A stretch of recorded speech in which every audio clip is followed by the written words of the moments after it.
À Kinshasa, Félix Tshisekedi a donc confirmé ce soir la nomination de Denis Kadima à la tête de la commission électorale, et ce, malgré l'opposition de 2 des 8 confessions religieuses, catholiques et protestants, ainsi que des partis d'opposition et même de certains des membres de l'Union sacrée. Le président de la République s'est exprimé à la radio-télévision congolaise. Dans la foulée, il a signé l'ordonnance de nomination de 12 des 15 membres du bureau de la CENI. Il sera chargé d'organiser les élections de fin 2023. Le processus s'est déroulé de manière régulière, a dit ce soir le chef de l'État. On l'écoute. C'est ici l'occasion de féliciter le président de l'Assemblée nationale pour avoir donné plusieurs occasions aux confessions religieuses membres de la plateforme de se retrouver afin de dégager un compromis à défaut d'un consensus. Notre pays a résolument opté pour la démocratie compétitive.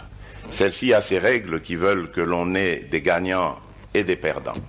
Nous ne pouvons pas, après avoir choisi la compétition et les règles y afférentes, nous en soustraire. Nos divergences, loin d'être des faiblesses, sont plutôt l'illustration de notre vitalité démocratique.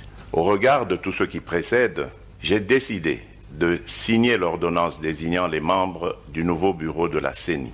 J'exhorte vivement ces derniers à œuvrer pour l'organisation d'élections libres, démocratiques et transparentes dans les délais constitutionnels. Le président Tshisekedi qui a affirmé avoir bon espoir que les 3 délégués de l'opposition soient rapidement désignés pour compléter ce bureau de la CENI. Il a annoncé la nomination prochaine d'un responsable du suivi du bon déroulement de processus électoral. Alors, première réaction du parti de Moïse Katumbi, Ensemble pour le changement, qui était jusqu'ici l'un des principaux alliés du chef de l'État, après qu'il ait annoncé sa décision d'entériner donc ce soir Denis Kadima à la tête de la CENI. Contrairement à ce que lui avait demandé Katumbi, les instances du parti vont se réunir pour réévaluer sa participation à l'Union sacrée. C'est ce que vient d'annoncer sur RFI le secrétaire général d'Ensemble pour le changement, Dieudonné Bolangue Tengue.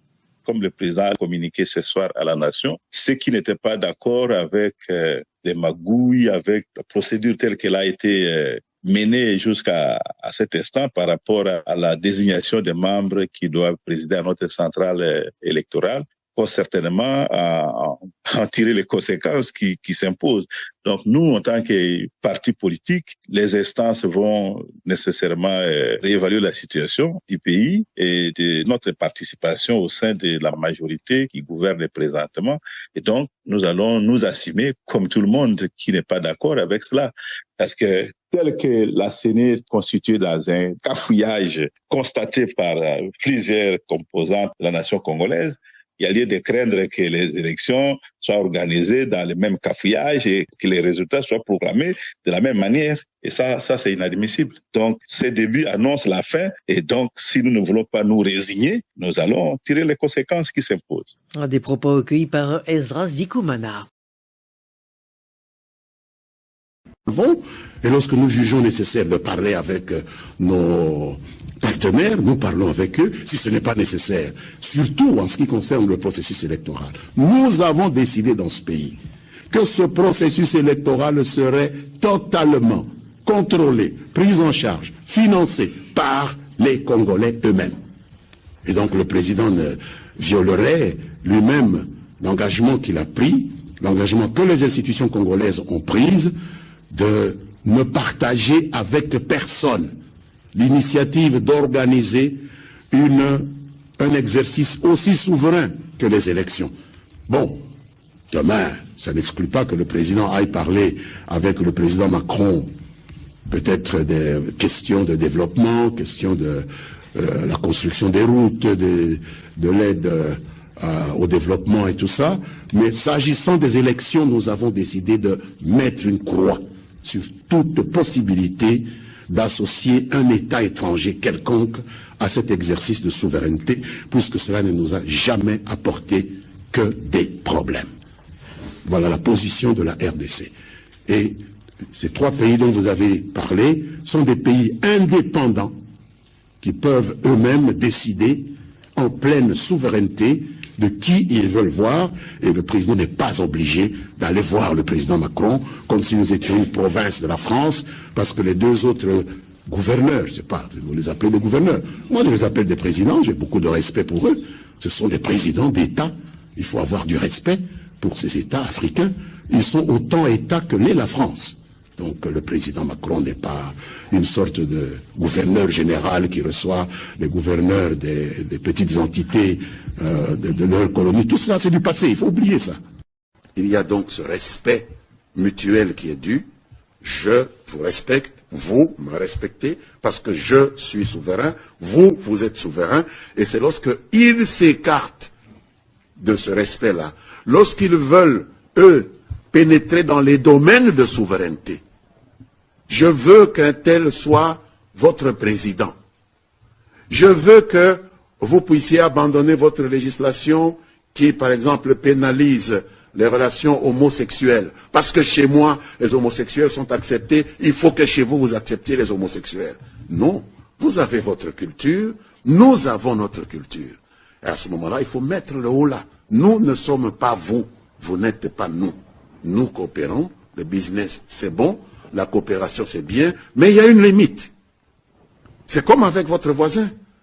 Il peut venir à 16 heures, vous partagez un verre. Il peut venir à 19 heures, vous partagez le souper.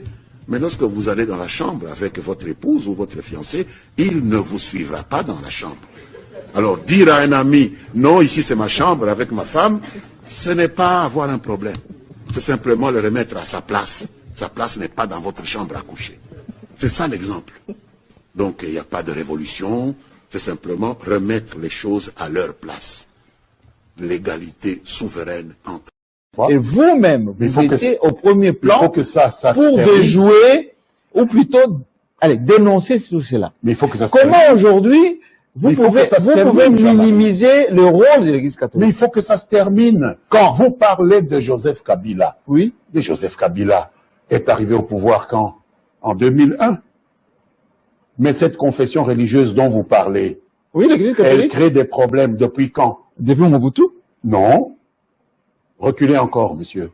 Depuis Lumumba aussi. Patrice Emery Lumumba. Oui, il avait aussi dénoncé le sale communiste qu'il fallait éliminer. Oui. Parce que toutes vos femmes seront les femmes de tout le monde. Parce que votre vélo sera le vélo de tout le monde. Qui disait ça à nos parents? C'est la même confession religieuse. Donc vous avez... Alors, vous savez, moi j'ai un oncle. Laissez-moi vous donner cette anecdote. Oui. Il s'appelle Albert. Dieu est son âme, il est mort. Il avait fait partir 2 de ses épouses. Il en avait épousé une 3e, qui était plus teigneuse que les 2 premières. Et moi, je lui ai demandé avec mes grandes sœurs, Papa Albert, pourquoi vous ne faites pas partir cette maman? Il a dit, mais puisque j'ai déjà eu de maille à partir avec les 2 autres, si je fais partir votre 3e tante là, on dira que je suis mauvais. C'est pourquoi je me garde dans le calme.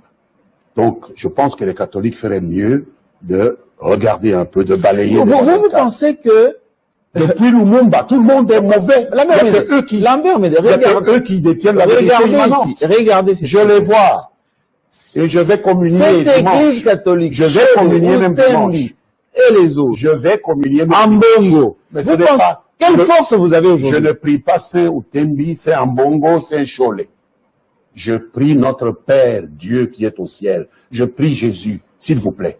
N'individualisez pas. Est-ce que vous savez que est-ce que vous savez que tous les catholiques du Congo vous écoutent? Et alors, j'en suis un, moi-même. Et j'écoute en Bongo. Et je dis que depuis Lumumba, on a toujours eu des problèmes avec eux. Il est temps qu'ils fassent preuve d'un peu d'humilité. Et donc aujourd'hui, vous dites à Félix Tshisekedi. Un conseil gratuit.